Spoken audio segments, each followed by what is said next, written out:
आप सभी का अपने चैनल जोरल भाई पवन सर में स्वागत है। और जैसा कि अपनी एनसीईआरटी क्लास सुचारू रूप से चल रही है, आज एनसीईआरटी 7 क्लास का 6 चैप्टर है प्राकृतिक वनस्पति एवं वन्य जीवन। तो आज हम प्राकृतिक वनस्पति के बारे में पढ़ेंगे और जिसमें वो निवास करने वाले जीव जंतुओं के बारे में भी पढ़ेंगे कि वनस्पतियों के अंदर क्या क्या विभिन्नता पाई जाती है, कौन कौन से प्रकार के वन पाए जाते हैं। तो उस हिसाब से आज का जो टॉपिक है बहुत इंपॉर्टेंट होने वाला टॉपिक है। हमें स्थलमंडल के बारे में जानकारी होती है, लेकिन वनस्पति के बारे में जब भी पढ़ते हैं जब मुश्किलों का सामना करना पड़ता है।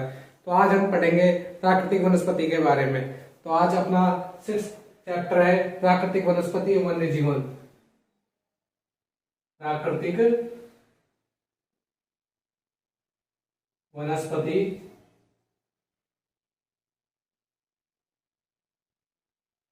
एवं वन्य जीवन।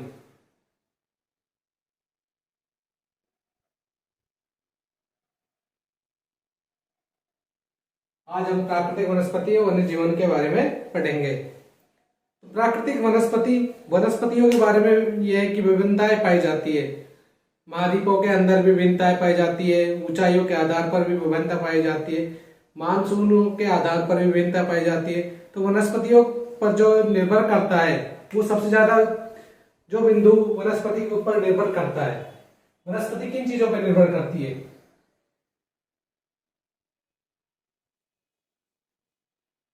वनस्पति निर्भरता।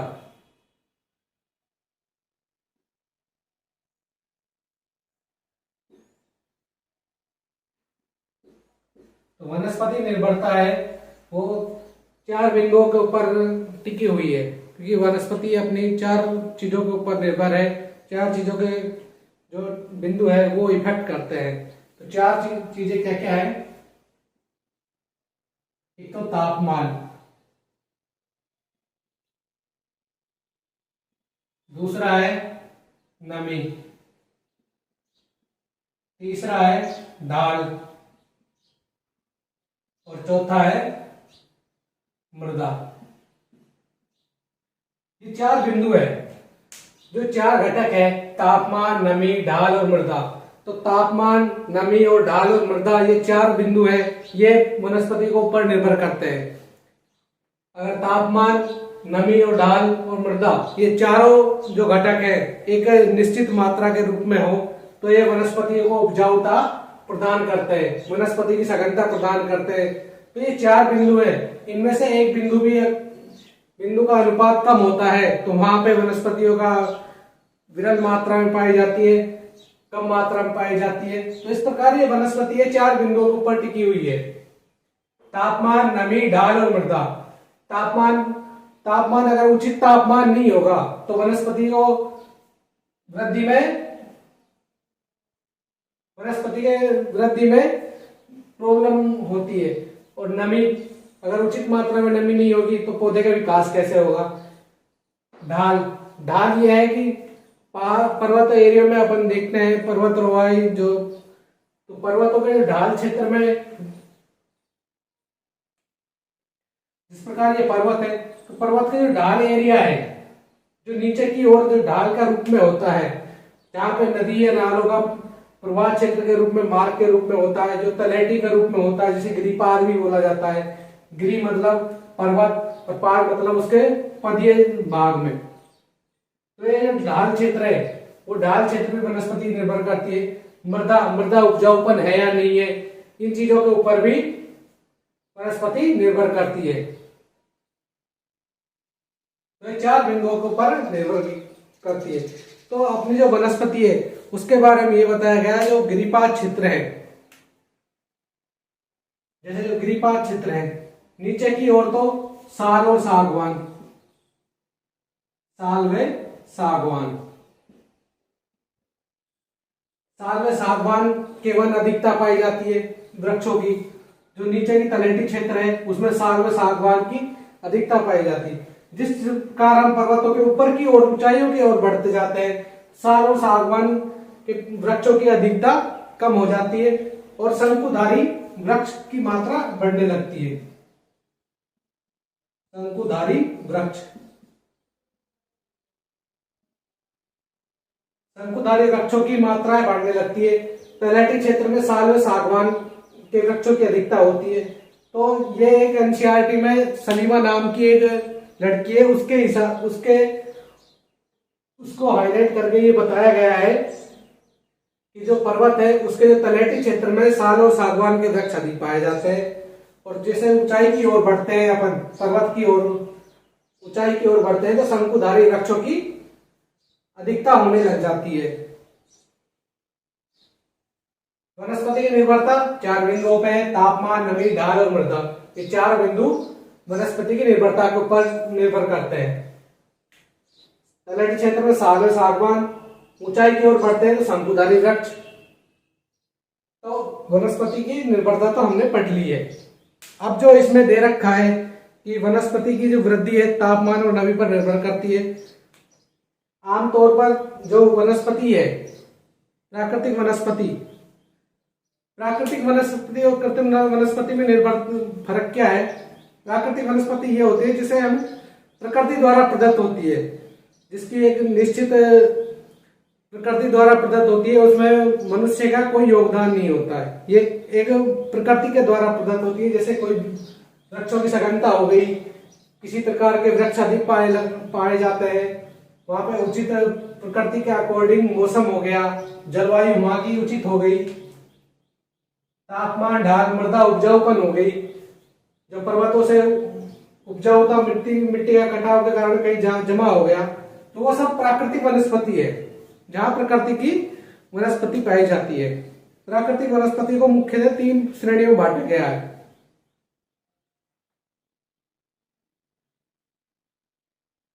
प्राकृतिक वनस्पतियों को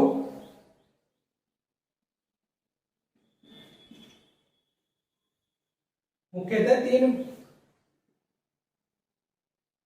श्रेणियों में बांटा गया है। पहला है वन, दूसरा है घास के मैदान, तो तीसरा है कटीली झाड़ियां।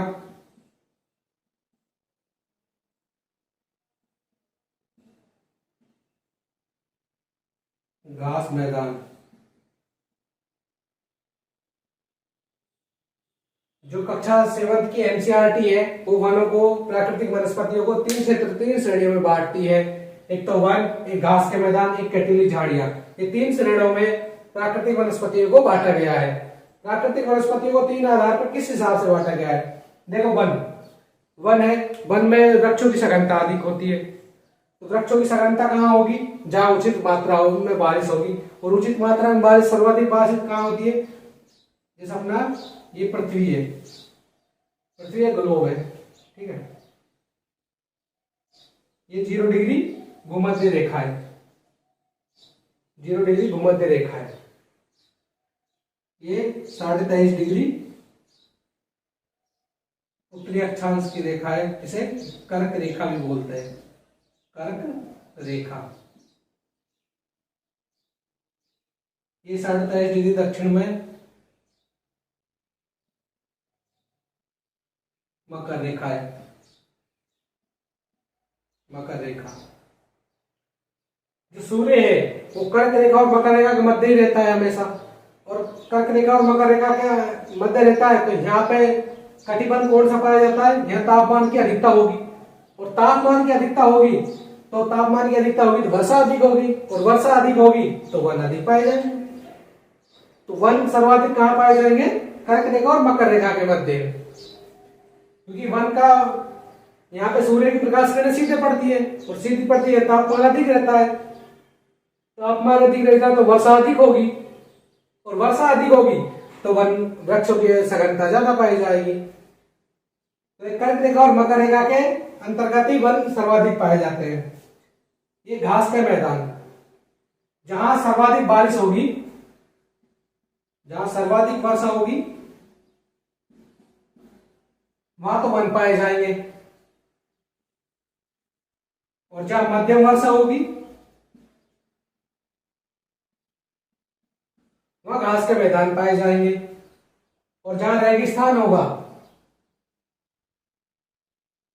रेगिस्तान, मरुस्थल, वहां पे कटीली झाड़ियां पाई जाएगी। तो जो प्राकृतिक वनस्पति है उनका जो विभाजन किया गया है कक्षा 7 की एनसीईआरटी में, उसमें वन और घास के मैदान और कटीली झाड़ियां 3 रूपों में वर्गीकृत किया गया है। वन के अंतर्गत तो सर्वाधिक वर्षा होगी, जहां मध्यम वर्षा होती है वहां घास के मैदान पाए जाते हैं, और जहां सबसे कम वर्षा होती है वहां कटीली झाड़ियां, रेगिस्तान, मरुस्थल पाया जाता है। तो ये 3 रूपों में विभाजन किया गया है इसका। जो कक्षा 7 की एनसीईआरटी है उसमें वनों को 3 भागों में बांटा गया है।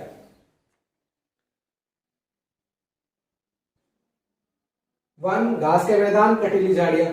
तो ये 3 चीजें तो आप समझ गए होंगे। वनस्पति की निर्भरता, तापमान, नमी, ढाल और मृदा। प्राकृतिक वनस्पति वन, घास के मैदान, कटीली झाड़ियां। सर्वाधिक वर्षा होगी तो वन, मध्यम वर्षा होगी तो घास, और बिल्कुल कम वर्षा होगी तो कटीली झाड़ियां।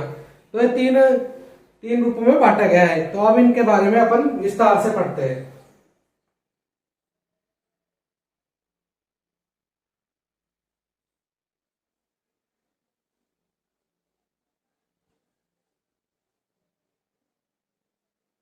वनस्पति की निर्भरता तो आपने पढ़ ली। वनस्पतियों को कितने प्रकार में बांटा गया है 7th क्लास की एनसीईआरटी में, वो 3 भागों में बांटा गया है। वन, कटीली झाड़ियां और घास के मैदान। वन वह है जहां सर्वाधिक वर्षा होती है, क्योंकि सर्वाधिक वर्षा होगी तो वन वृक्षों की सघनता होगी, और वृक्षों की सघनता होगी तो वन अधिक पाए जाएंगे। सीधी सी बात है। ज्योग्राफी में आप यह कि समझा करो, रटने में ज्यादा कुछ नहीं है रटने का, और रटोगे तो प्रॉब्लम ही होती है बिंदुओं को। पहला है वन, तो वन के बारे में अपन पढ़ेंगे।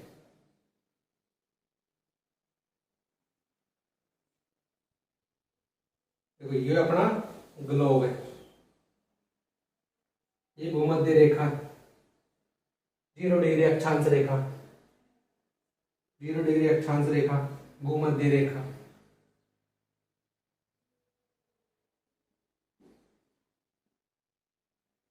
भूमध्य रेखा और 23.5 डिग्री ये उत्तरी अक्षांश रेखा, जिसे कर्क रेखा भी बोलते हैं।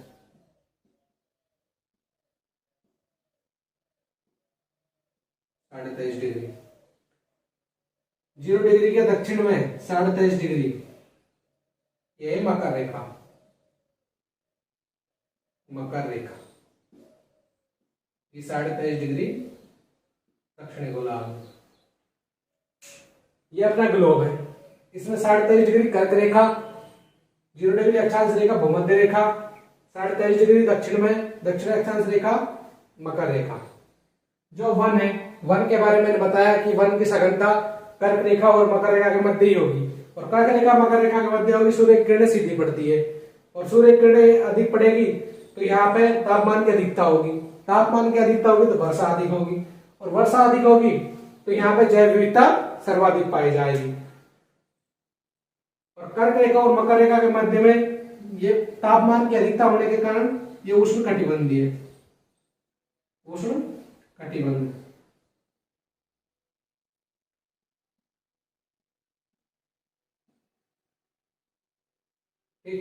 उष्ण कटिबंध, कर्क रेखा और मकर रेखा के मध्य में उष्ण कटिबंध है। जो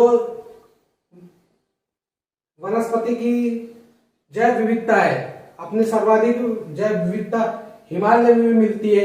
हिमालय में भी दुर्लभ जड़ी बूटियों का संग्रह है, तो वहां पे भी जैव विविधता सर्वाधिक पाई जाती है। लगभग सारी वृक्षों की सघनता पाई जाती है हिमालय के अंतर्गत। अब हम स्पेशल वनों के बारे में पढ़ रहे हैं। वन जहां सर्वाधिक वर्षा होती है, वृक्षों की सघनता पाई जाती है। उष्ण कटिबंध, उष्ण कटिबंध कर्क रेखा और मकर रेखा के मध्य में। तो अब हम पढ़ेंगे उष्ण कटिबंधीय सदाबहार वन।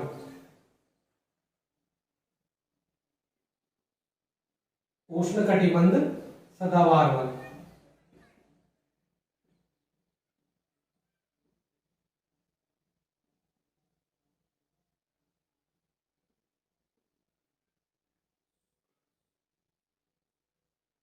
जो वन है उसमें वनों में जो पहला पार्ट है, जो पहले पहले भाग में वर्गीकृत किया गया है उसको उष्णकटिबंध सदाबहार वन के रूप में वर्गीकृत किया गया है।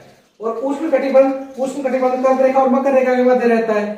तो और सदाबहार वन से तात्पर्य है कि हमेशा अपन वन पढ़ते हैं तब ये मुश्किलों का सामना करना पड़ता है। सदाबहार वन, पर्णपाती वन, इनका मतलब क्या है?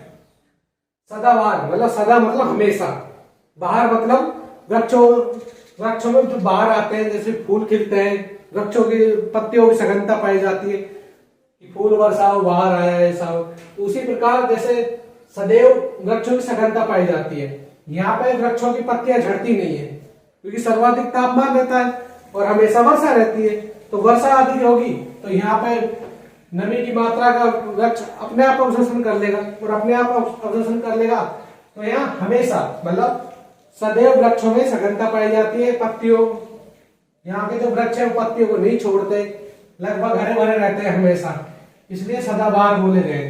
तो उष्णकटिबंधीय सदाबहार वन जो उष्णकटिबंध के अंतर्गत आते हैं वो सदाबहार वन है क्योंकि यहाँ वृक्षों की सघनता पाई जाती है, हमेशा पत्तियां वृक्षों में रहती है। और यहाँ पे जो वृक्षों के अंतर्गत है सघनता पाई जाती है, हरे भरे रहते हैं। जिस प्रकार अपने यहाँ सावन के मौसम में वृक्षों में पत्तियां आती है, उसी प्रकार यहाँ पे हमेशा पत्तियां रहती है क्योंकि यहाँ पे वर्ष भर वृक्षों हरे भरे रहते हैं हमेशा। और एक बात और है जो उष्णकटिबंध के बारे में बोला गया है, उष्णकटिबंध एक तो हमेशा हरे भरे रहेंगे, हमेशा हरे भरे रहेंगे। और यहाँ पे जो वृक्ष होते हैं उनकी जो लकड़ियां होती है, उनकी जो काष्ठ होती है, काष्ठ मतलब लकड़ियां मजबूत होती है और भारी होती है। तो ये जो लकड़ियां भारी होती है और मजबूत होती है तो इनका उपयोग अपन फर्नीचर वगैरह इनमें कर नहीं सकते क्योंकि इनका वजन ही अत्यधिक होता है लकड़ियों का, और लकड़ियों का वजन अधिक होता है। इस वजह के कारण ये जो आर्थिक क्षेत्र में इतना उपयोगी नहीं है उष्णकटिबंधीय सदाबहार वन। लेकिन उष्णकटिबंधीय आर्थिक क्षेत्र में इतना उपयोगी नहीं है, लेकिन ये जो अपने इनको उष्णकटिबंध को जो वन पाए जाते हैं उष्णकटिबंध में, और उष्णकटिबंध में वन पाए जाते हैं, ये उष्णकटिबंधीय वन जो हमें सर्वाधिक ऑक्सीजन की मात्रा मिलती है। तो ये CO2 का अवशोषण करते हैं, सर्वाधिक CO2 का अवशोषण कौन करते हैं? ये उष्णकटिबंधीय सदाबहार वन करते हैं। CO2 का अवशोषण करते हैं और O2 को निष्कासित करते हैं। तो जो इनके बारे में ये भी बोला गया है, जो ब्राजील के उष्णकटिबंधीय सदाबहार वन है इतने विशाल है कि पृथ्वी के फेफड़े कहा जाता है। जो ब्राजील है, ब्राजील एक दक्षिणी अमेरिका का देश है। ब्राजील आपने देखा होगा,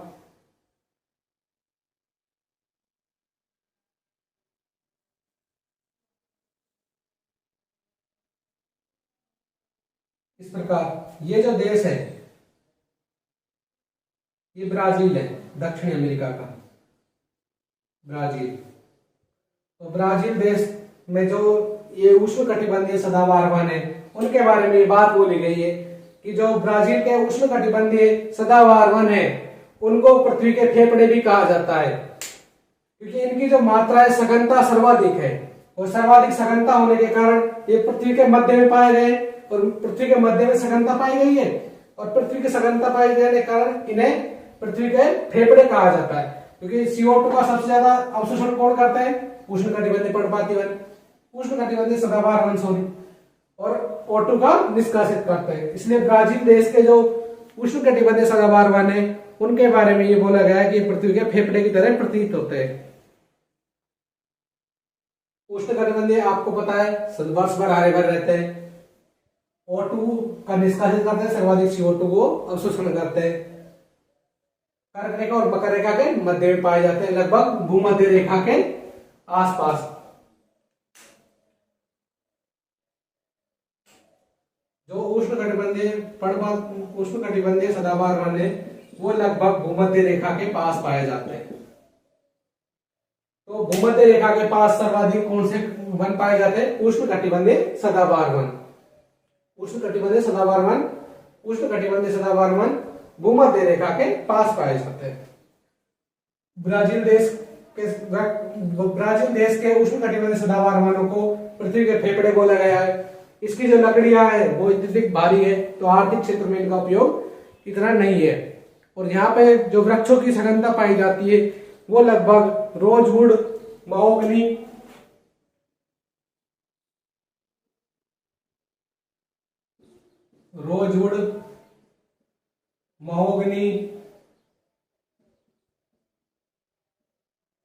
जो वृक्षों की सघनता पाई जाती है वो रोजवुड, महोगनी, आबूनस। देखो मैं इनको इसलिए बता रहा हूं कि ये जो वृक्षों के आधार पर भी अपने जो यूपीएससी वगैरह इन पेपर बनते हैं उसमें ये भी पूछा जा सकता है कि महोगनी के वृक्ष सर्वाधिक कहाँ पाए जाते हैं। तो महोगनी के वृक्ष सर्वाधिक कहाँ पाए जाते हैं? उष्णकटिबंधीय सदाबहार वनों में। तो उष्णकटिबंधीय सदाबहार वन रोजवुड, महोगनी, आबूनस। तो ब्राजील के बारे में बता दिया। जो अगला एक और है एनाकोंडा। एनाकोंडा का नाम सुना होगा, जो सर्प की एक प्रजाति है, जो सबसे विशाल सर्प की प्रजाति है वो एनाकोंडा है। और एनाकोंडा इतना विशाल होता है कि मगरमच्छ जितने बड़े जानवरों को भी वो निगल सकता है आसानी से। तो सर्वाधिक जो एनाकोंडा जैसे विशाल सर्प की प्रजाति है वो भी कहां पाई जाती है? उष्णकटिबंधीय सदाबहार वन में। एनाकोंडा सर्प की जो प्रजाति है वो भी कहां पाई जाती है? उष्णकटिबंधीय सदाबहार वन। और ये वर्ष भर हरे भरे रहते हैं। अब बात करते हैं जो दूसरा नंबर पे आता है उष्णकटिबंधीय पर्णपाती वन। सदाबहार वन के बारे में इतना ही था।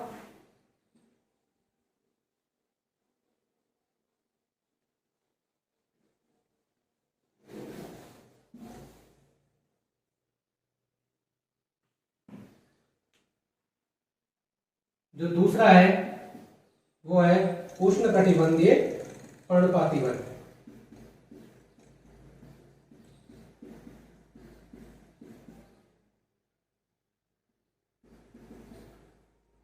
उष्णकटिबंधीय सदाबहार वन के बारे में आपने पढ़ लिया कि वर्ष भर हरे भरे रहते हैं। अब बात करते हैं उष्णकटिबंधीय पर्णपाती वन।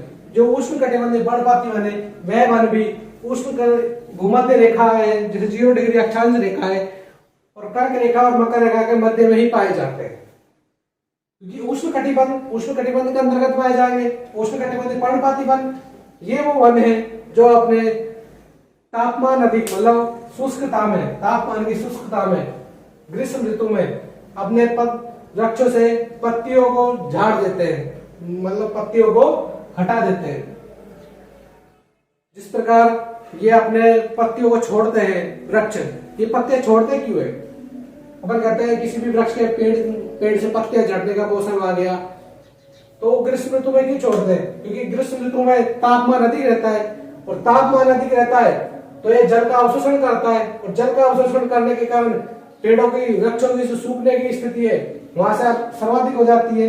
तो वृक्ष अपना बचाव किस प्रकार करते हैं? वो अपने जो पत्तियां है, वृक्ष अपनी पत्तियां पेड़ से छोड़ देते हैं, जिससे अगर पत्तियां छोड़ जाएगी तो अवशोषण किससे करेगा? तापमान, जो ताप पड़ती है तो सर्वाधिक अवशोषण जल का पत्तियों से ही करते हैं, तो पत्तियों को निष्कासित कर देते हैं, जिससे वे अपने वृक्ष अपनी ही सुरक्षा करते हैं। तो ये पर्णपाती वन है। सदाबहार वर्ष भर हरे भरे रहते हैं। पर्णपाती वन ग्रीष्म ऋतु में अपने पत्तों को छोड़ देते हैं। उष्णकटिबंधीय पर्णपाती वन, ये वन भी कर्क रेखा और मकर रेखा के मध्य में पाए जाते हैं। अब बात करते हैं इसमें पाए इन जो उष्णकटिबंधीय उसमें जो लकड़ियां है वो दृढ़ काष्ठ की है, मतलब मजबूत है। और जो उष्णकटिबंधीय पर्णपाती वन है इनकी भी जो लकड़ियां हैं वो दृढ़ काष्ठ है, लेकिन इनका उपयोग आर्थिक क्षेत्र में किया जाता है। फर्नीचर वगैरह में, लकड़ियों के सामान बनाने में इनका उपयोग किया जाता है। उष्णकटिबंधीय पर्णपाती वन का फर्नीचर, यातायात, निर्माण सामग्री बनाने के लिए बहुत उपयोगी है। अब बात करते हैं इसमें पाए जाने वाले जानवरों की। बाघ, शेर, जिराफ, गोल्डन लंगूर,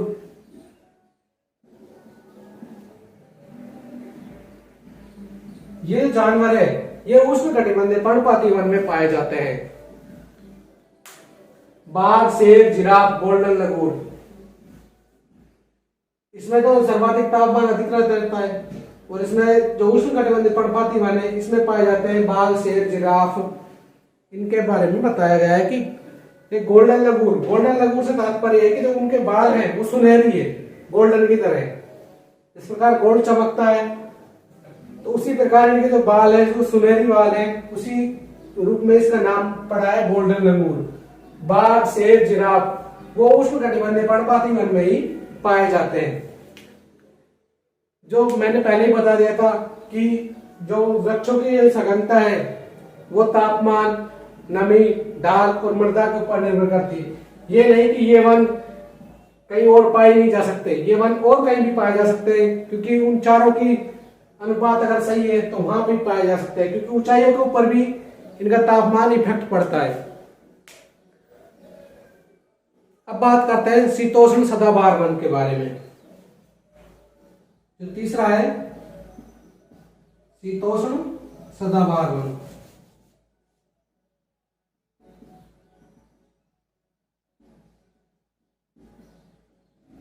शीतोष्ण सदाबहार वन,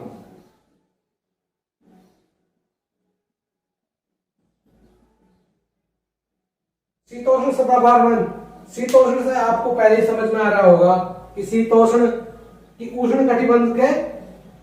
उष्ण कटिबंध से मतलब भूमध्य रेखा से 0 डिग्री अक्षांश रेखा से ऊंचाई की ओर बढ़ेंगे अपन, ऊंचाई की गोल अक्षांशों की ओर बढ़ेंगे, उच्च अक्षांश की ओर, और ध्रुवों के दक्षिणी क्षेत्र में यहाँ पे लगभग शीतोष्ण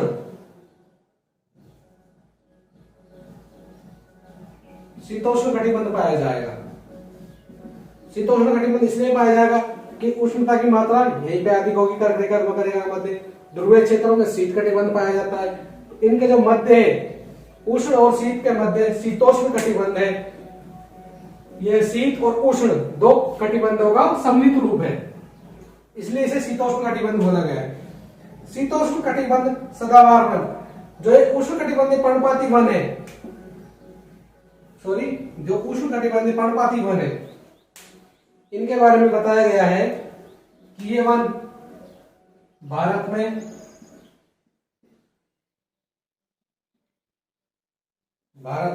मध्य एशिया में,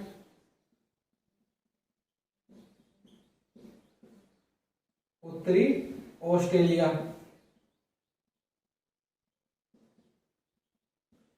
इन देशों में पाए जाते हैं। जो उष्ण कटिबंधीय पर्णपाती वन है उसका एक बिंदु रह गया था कि ये कहां पे पाए जाते हैं। उष्ण कटिबंधीय स्पेशल देश का नाम दिया हुआ है भारत, मध्य एशिया, उत्तरी अमेरिका, जो इन देशों का नाम दिया गया है, जो मध्य अमेरिका के बारे में बोला गया है। मध्य अमेरिका,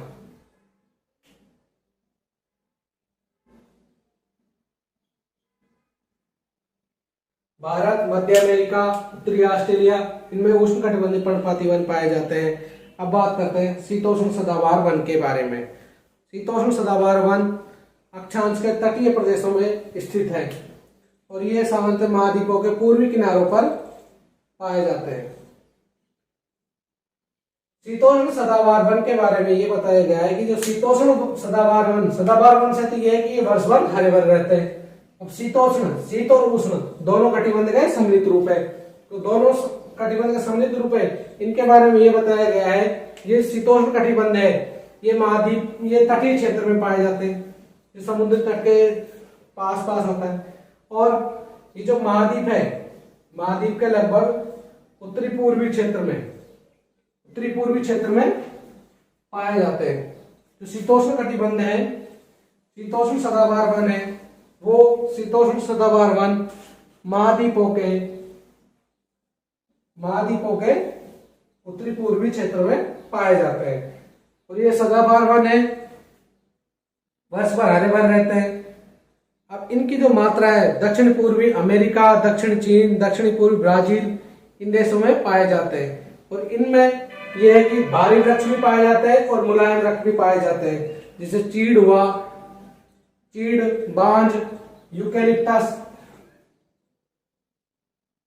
चीड़, बांज, यूकेलिप्टस,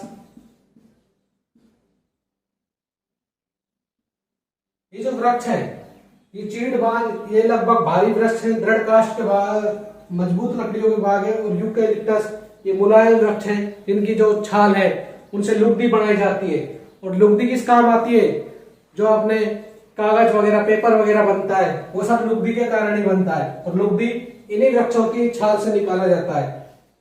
और इनका उपयोग माचिसों को डिब्बिया बनाने में भी किया जाता है। तो इन छालों का उपयोग इस प्रकार भी किया जाता है। ये मुलायम और दृढ़ दोनों प्रकार की होती है। अब बात करते हैं शीतोष्ण पर्णपाती वन। शीतोष्ण सदाबहार वन, शीतोष्ण सदाबहार वन बता दिया कि शीत और उष्ण कटिबंध के मध्य में पाए जाते हैं। और ये महाद्वीपों के पूर्वी, उत्तरी पूर्वी क्षेत्र में पाए जाते हैं। और उत्तर पूर्वी क्षेत्र में तटीय अक्षांशों में पाए जाते हैं। अब बात करते हैं जो शीतोष्ण पर्णपाती वन है। क्योंकि सदाबहार वन के बारे में अपन ने पढ़ लिया, तो सदाबहार वन के बारे में पढ़ लिया, तो पर्णपाती वन के बारे में पढ़ना है। शीतोष्ण पर्णपाती वन, जो पहला वन है वो उष्णकटिबंधीय सदाबहार वन है, दूसरा है उष्णकटिबंधीय पर्णपाती वन, और तीसरा है शीतोष्ण सदाबहार वन। अब जो चौथा है वो शीतोष्ण पर्णपाती वन।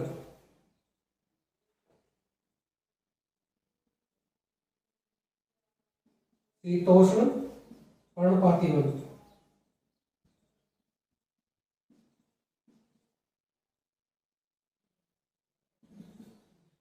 शीतोष्ण पर्णपाती वन, शीतोष्ण पर्णपाती वन ये भी उत्तरी अक्षांशों में पाए जाते हैं। और उत्तरी अक्षांशों में उत्तर पूर्वी क्षेत्र में पाए जाते हैं। और ध्रुवीय और उष्ण कटिबंधीय के मध्य में पाए जाते हैं। और इनकी जो, जिस प्रकार उष्ण कटिबंधीय पर्णपाती वन है, इनकी जो पत्तियां हैं झड़ जाती है ग्रीष्म ऋतु में, उसी प्रकार शीतोष्ण पर्णपाती वन में भी जो वृक्षों की पत्तियां हैं वो झड़ जाती है। और उनका अवशोषण कम हो, इसलिए वो अपने बचाव के रूप में पत्तियों को छोड़ देते हैं। और ये उत्तरी पूर्वी अमेरिका, चीन, न्यूजीलैंड, चिली और पश्चिमी यूरोप के तटीय प्रदेशों में पाए जाते हैं। उत्तर पूर्वी अमेरिका, चीन, न्यूजीलैंड, अमेरिका में उत्तरी पूर्वी क्षेत्र में पाए जाते हैं, चीन में पाए जाते हैं, न्यूजीलैंड में पाए जाते हैं, चिली में पाए जाते हैं, पश्चिमी यूरोप के तटीय प्रदेशों में पाए जाते हैं। ये पत्तियां शुष्क मौसम में झाड़ देते हैं। यहाँ के जो पेड़ है वो बांस, एस, बीच आदि पाए जाते हैं। और यहाँ पे जो जानवरों की है, देखो बांस वहां भी पाया जाता है, सदाबहार वन में पाया जाता है। एस, बीच, हिरण, लोमड़ी, भेड़िए, हिरण,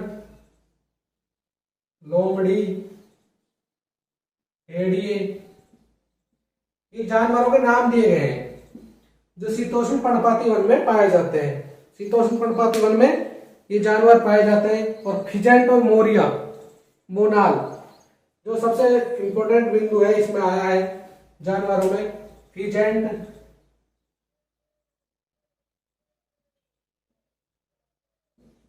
फिजेंट और मोनाल, ये दो जानवर है।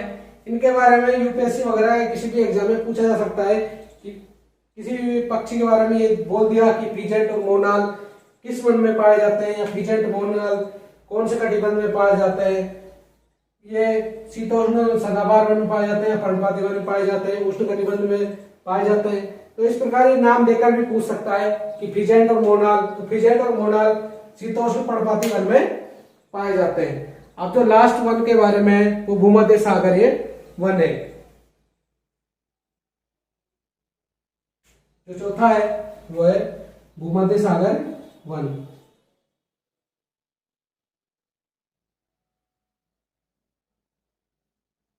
भूमध्य सागरीय वन, यहाँ पे वनों को 5 रूपों में वर्गीकृत किया गया है। उष्णकटिबंधीय सदाबहार वन, उष्णकटिबंधीय पर्णपाती वन, शीतोष्ण सदाबहार वन, शीतोष्ण पर्णपाती वन, और जो 5वां है वो भूमध्य सागरीय वन। तो उनके रूप में जो वर्गीकृत किया गया है उसके बारे में। भूमध्य सागरीय वन, भूमध्य सागरीय वन से आप पहले ही समझ रहे होंगे कि भूमध्य सागर कहाँ है? भूमध्य सागर लगभग, ये मिटा ही देता हूं मैं।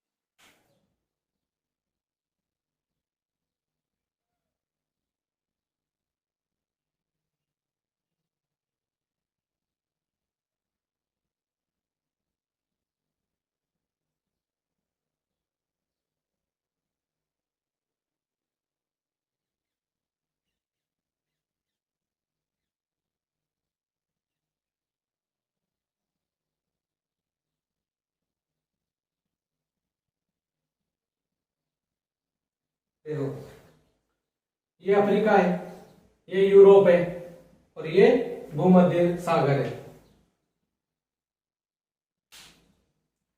यहाँ है भूमध्य सागर, भूमध्य सागर। तो भूमध्य सागरीय वन के बारे में बताया गया है कि भूमध्य सागरीय वन भूमध्य सागर के पास पाया जाएगा। और भूमध्य सागर वन कहाँ है? अफ्रीका के नॉर्थ में, यूरोप के साउथ में, और एशिया के वेस्ट में। तो यहाँ पे जो एरिया है, ये तीनों महाद्वीप का जो सम्मिलित रूप में एरिया है, यहाँ पे लगभग सारे भूमध्य सागरीय वन पाए जाते हैं। और भूमध्य सागरीय वन की ये खासियत है कि यहाँ पे ऐसे वन पाए जाते हैं जो मुलायम होते हैं, जो ग्रीष्म ऋतु में ढाल लेते हैं। ये अधिकतर यूरोप, अफ्रीका, एशिया के भूमध्य सागर के समीप पाए जाते हैं। भूमध्य सागर के बाहरी क्षेत्र में पाए जाते हैं, जैसे संयुक्त राज्य अमेरिका, कैलिफोर्निया, संयुक्त राज्य अमेरिका के कैलिफोर्निया। कैलिफोर्निया कहाँ है? जैसे मैं ये दक्षिणी अमेरिका बना रहा हूं, यहाँ पे लगभग, यहाँ पे है कैलिफोर्निया। उत्तरी अमेरिका में, सॉरी, कैलिफोर्निया उत्तरी अमेरिका में कैलिफोर्निया है, उत्तरी अमेरिका में कैलिफोर्निया है। तो कैलिफोर्निया में पाया जाता है। दक्षिणी पश्चिमी अफ्रीका में पाया जाता है, दक्षिणी पश्चिमी अफ्रीका, दक्षिणी और पश्चिमी, तो इस क्षेत्र में भी ये पाया जाता है। भूमध्य सागरीय पर्णपाती वन, और ऑस्ट्रेलिया में पाए जाते हैं। यहाँ पे गर्म शुष्क ग्रीष्म और वर्षा में मृदु शीत ऋतु होती है। ये आमतौर पर संतरा, अंजीर, देखो भूमध्य सागरीय क्षेत्र है, भूमध्य सागरीय क्षेत्र के आसपास के क्षेत्र में भूमध्य सागरीय वन पाए जाते हैं। भूमध्य सागरीय वन पाए जाते हैं। इसकी एक खास बात और है भूमध्य सागरीय वनों की, भूमध्य सागरीय वनों को फलोद्यान बोला गया है, विश्व का फलोद्यान, विश्व का फलोद्यान।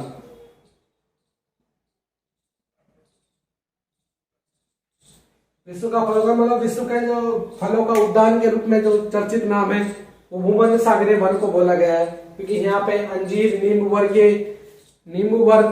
वर्गीय जो फल हैं वो सर्वाधिक पाए जाते हैं। यहाँ पे नींबू वंशीय, संतरा, अंजीर, जैतून, अंगूर जैसे नींबू वंशीय सिट्रस फल मिलते हैं। इसलिए भूमध्य सागरीय वनों को फलों विश्व का फलोद्यान भी बोला गया है। अब बात करते हैं शंकुधारी वन, जो छठा है और लास्ट वन है शंकुधारी वन।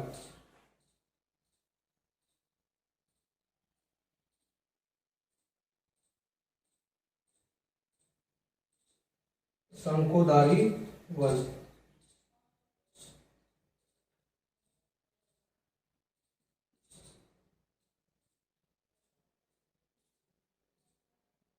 अब बात करते हैं शंकुधारी वन के बारे में।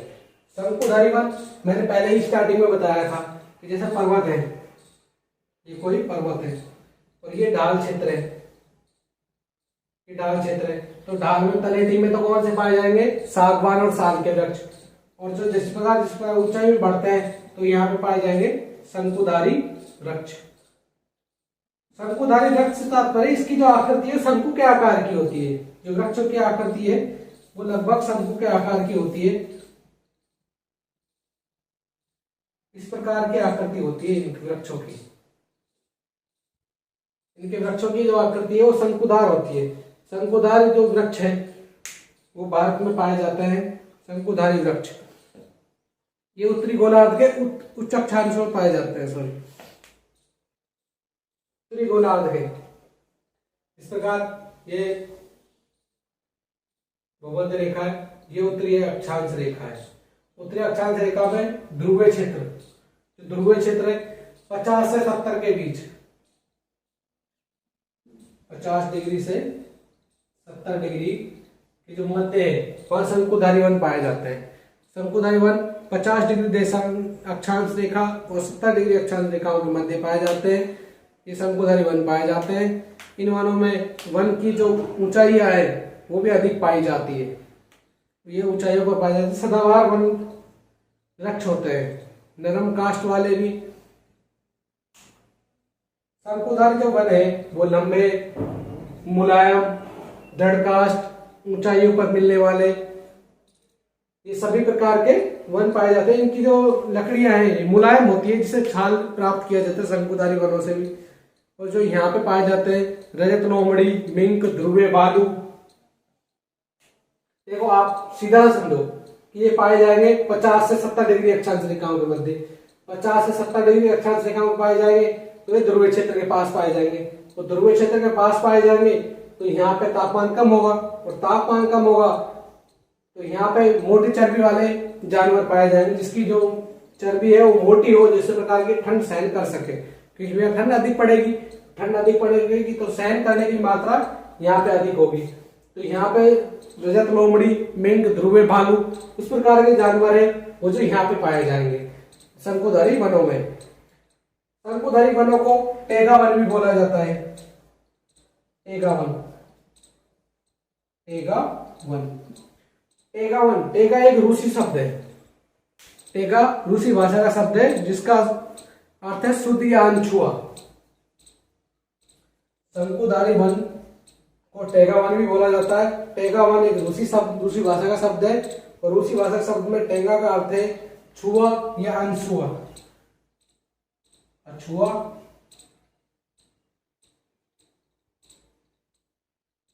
या अनछुआ, मतलब जिसको छुआ ना जा सके, उस प्रकार में इसका अर्थ दिया गया है।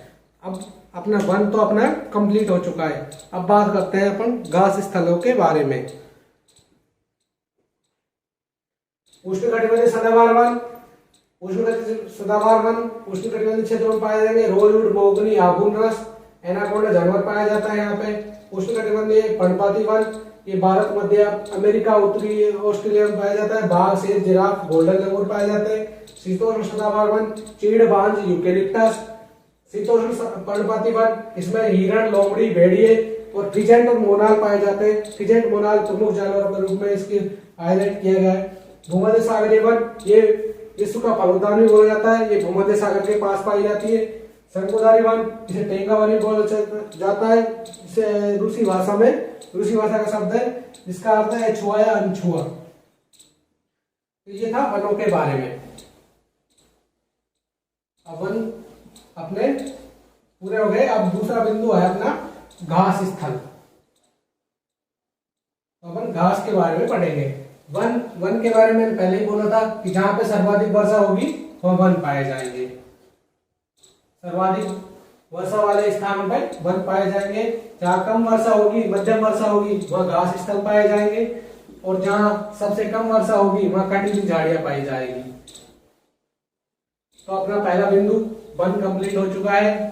उष्णकटिबंधीय सदाबहार वन, उष्णकटिबंधीय पर्णपाती वन, शीतोष्णकटिबंधीय सदाबहार वन, शीतोष्णकटिबंधीय पर्णपाती वन। अब बात करते हैं घास स्थलों के बारे में। दूसरा है घास स्थल। देखो, सर्वाधिक वर्षा होगी वह वन पाए जाएंगे। और जहाँ कम वर्षा होगी वहाँ घास स्थल पाए जाएंगे। जो घास स्थल पाए जाएंगे वो काफी, घास स्थल भूमध्य रेखा के किसी भी तरफ उग सकते हैं। अगर ये ग्लोब है, ग्लोब में ये 0 डिग्री अक्षांश रेखा है। जो घास के मैदान है, घास के मैदान भूमध्य रेखा के उत्तरी क्षेत्र में पाए जा सकते हैं और दक्षिणी क्षेत्र में पाए जा सकते हैं। तो ये भूमध्य रेखा के किसी भी तरफ उग जाते हैं और यहाँ पे घास के मैदान के रूप में उभरते हैं। यहाँ पे जो इनकी ऊंचाई होती है वो 3 से 4 मीटर होती है। और यहाँ पे हाथी, जिराफ, जेब्रा, हिरण, ये क्षेत्रों के अफ्रीका का सवाना जो घास स्थल है वो भी इसी प्रकार का है।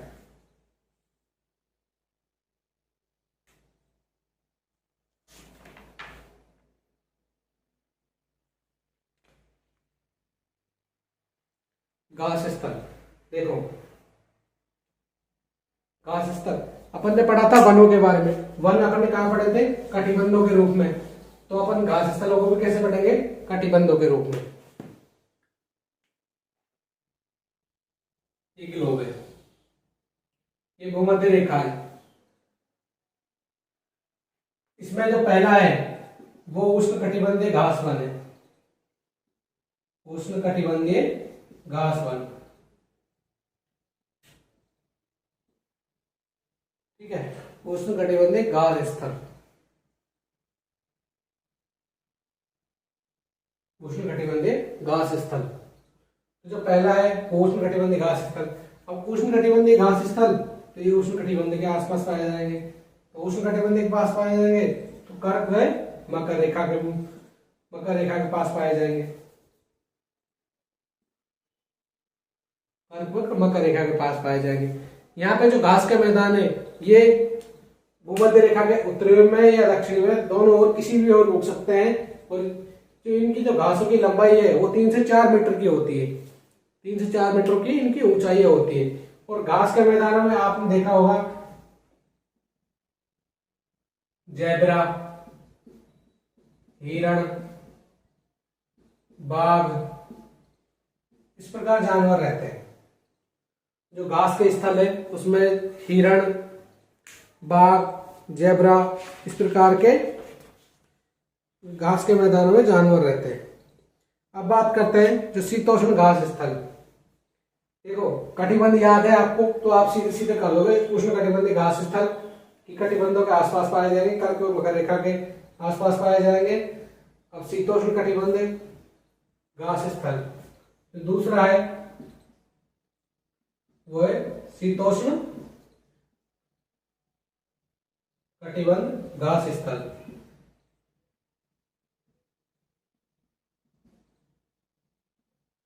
शीतोष्ण कटिबंध घास स्थल से तात्पर्य है कि जो शीतोष्ण कटिबंध में पाए जाते हैं। शीतोष्ण कटिबंध कहाँ है? जो अपने उत्तरी पूर्वी क्षेत्र में पाए जाते हैं घास के मैदान। आमतौर पर ये जो घास है उष्ण कटिबंधीय घास की जो ऊंचाई है वो 3 से 4 मीटर होती है औसतन। इनकी जो शीतोष्ण कटिबंधीय घास के स्थल में है वहां पे जो घासों की जो ऊंचाई है वो लगभग इनसे कम पाई जाती है। और यहाँ पे जंगली भैंसे, बाइसन, एंटीलोप, इस प्रकार के जानवर पाए जाते हैं। एक तो घास के रूप में बदल सकते हैं अपन इनको। ठीक है, घास की ऊंचाई, घास की ऊंचाई यहां पे होती है लगभग 3 से 4 मीटर। यहाँ पे कम होती है, यहाँ पे कम होती है। तो यहाँ पे जेब्रा, हिरण, बाघ ये जानवर पाए जाते हैं। यहाँ पे एंटीलोप, जंगली भैंस,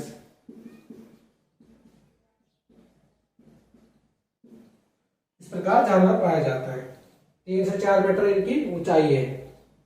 ये कम यहाँ पे 3 से 4 मीटर उष्ण कटिबंध में है और शीतोष्ण कटिबंध में कम है इनकी ऊंचाई। और ये घास के जो मैदान है शीतोष्ण कटिबंध में जो घास के मैदान है इसकी जो घास है पौष्टिक घास है, घास पौष्टिक है।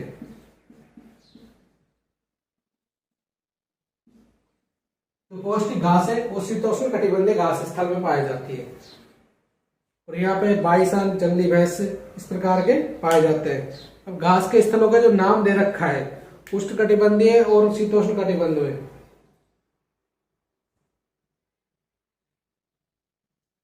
उष्ण कटिबंधीय, ये शीतोष्ण कटिबंधीय। उष्ण कटिबंध में जो घास के मैदान है वो पूर्वी अफ्रीका में सवाना के नाम से जाना जाता है। पूर्वी अफ्रीका,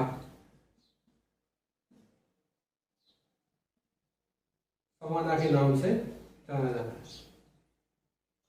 जो घास के मैदान है वो पूर्वी अफ्रीका में जो उष्ण कटिबंधीय घास के स्थल है उनको सवाना के नाम से जाना जाता है। और जो ब्राजील है, ब्राजील में इनको कंपोस्ट के नाम से जाना जाता है। कंपोस्ट। जो उष्णकटिबंधीय घास के स्थल हैं उनके पूर्वी अफ्रीका में सवाना के नाम से जाना जाता है और ब्राजील में इसको कंपोस्ट के नाम से जाना जाता है और वेनेजुएला में इसे लानोस के नाम से जाना जाता है। वेनेजुएला में इसको लानोस के नाम से जाना जाता है। देखो ये पूर्वी अफ्रीका में, और जो ब्राजील है और वेनेजुएला है ये दक्षिणी अमेरिका के देश हैं। तो दक्षिणी अमेरिका में इनको घास के मैदानों को वेनेजुएला में लानोस बोला जाता है, ब्राजील में कंपोस्ट बोला जाता है, पूर्वी अफ्रीका में सवाना बोला जाता है। ये बात करती उष्णकटिबंधीय घास स्थलों की। और जो शीतोष्ण कटिबंध है, शीतोष्ण कटिबंध में जो घास के स्थल है उनको स्पेशल नामों से जाना जाता है। जैसे अर्जेंटीना में पंपास के नाम से, अर्जेंटीना जो घास के मैदान है उनको पंपास के नाम से जाना जाता है। अर्जेंटीना जो दक्षिणी अमेरिका का चिली के जो ईस्ट में जो देश है वो अर्जेंटीना है। और अर्जेंटीना देश में जो घास के स्थल है उनको पंपास के नाम से जाना जाता है। और उत्तरी अमेरिका में प्रेयरी के नाम से जाना जाता है। उत्तरी अमेरिका में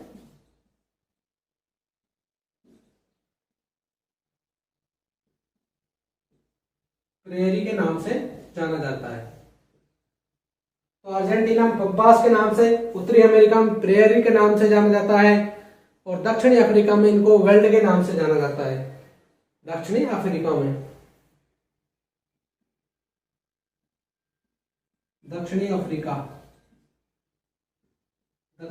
इनको किन नाम से जाना जाता है? वेल्ड के नाम से। ये जो घास के मैदान है, शीतोष्ण कटिबंध के जो घास के मैदान है, जो घास के स्थल है, उनके बारे में बता रहा हूं मैं। अर्जेंटीना में पंपास के नाम से जाना जाता है, उत्तरी अमेरिका में पेरी के नाम से जाना जाता है, मध्य एशिया में इनको स्टेपी के नाम से जाना जाता है। मध्य एशिया में इनको स्टेपी के नाम से जाना जाता है। स्टेपी शीतोष्ण कटिबंधीय घास स्थलों को, ऑस्ट्रेलिया में इनको डान कहा जाता है।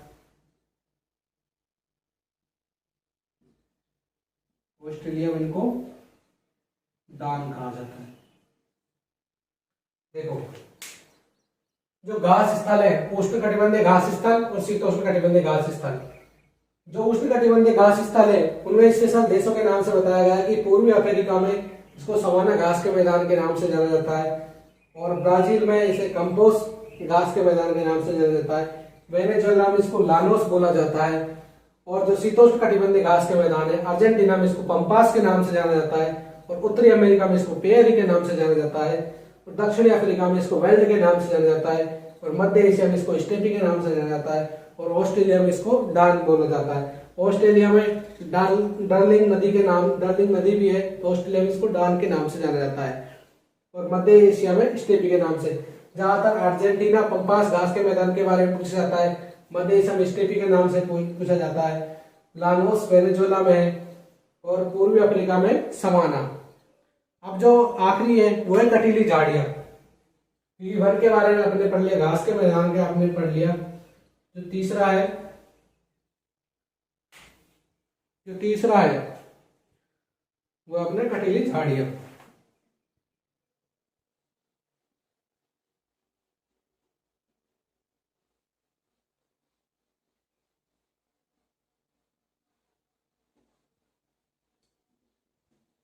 शीतोष्ण कटिबंध में जो घास के मैदान है, उन घास के मैदानों में अर्जेंटीना में पंपास बोला जाता है, उत्तरी अमेरिका में बेरी के नाम से जाना जाता है, दक्षिणी अफ्रीका में सिबेंड के नाम से जाना जाता है, और मध्य एशिया में इसको स्टेपी के नाम से जाना जाता है। ऑस्ट्रेलिया में इनको डान के नाम से जाना जाता है। ये घास के मैदान है जो ज्यादातर एग्जामों में आते रहते हैं और इनके नामों से ही पूछा जाता है कि ये घास के मैदान किस देश में पाए जाते हैं। कटीली झाड़ियां, जो तीसरा है अपना है वो है कटीली झाड़ियां।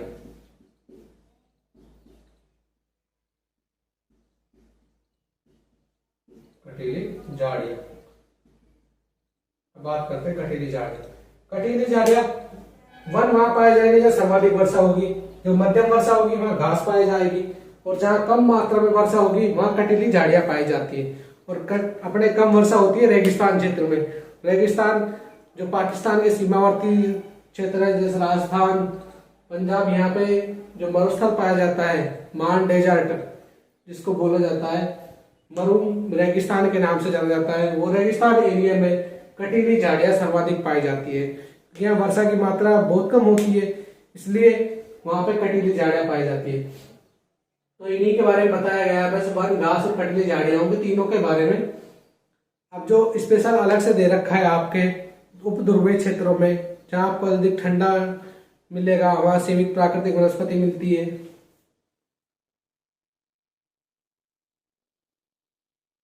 तो ये ग्लोब है, ग्लोब में भूमध्य रेखा, ये जो एरिया है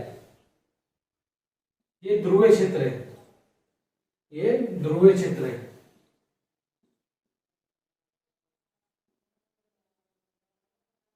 ध्रुवीय क्षेत्र है यहाँ, और ध्रुवीय क्षेत्रों के बारे में बताया गया है। ध्रुवीय प्रदेश में जाएंगे तो वहां पर अधिक ठंडा मिलेगा, वहां सीमित प्राकृतिक वनस्पति मिलती है, क्योंकि वहां केवल काई और लाइकेन और छोटी झाड़ियां ही पाई जाती है। अल्पकालिक ग्रीष्म ऋतु के दौरान वहां यूरोप दौरान विकसित होती है, और इसे टुंड्रा प्रकार से वनस्पति भी कहा जाता है। ये वनस्पतियां यूरोप, एशिया, उत्तरी अमेरिका के ध्रुवीय प्रदेशों में पाई जाती है। यहाँ के जानवर शरीर पर मोटी चमड़ी रखते हैं। वालरस, सील, कस्तूरी बैल, वालरस, सील, कस्तूरी बैल,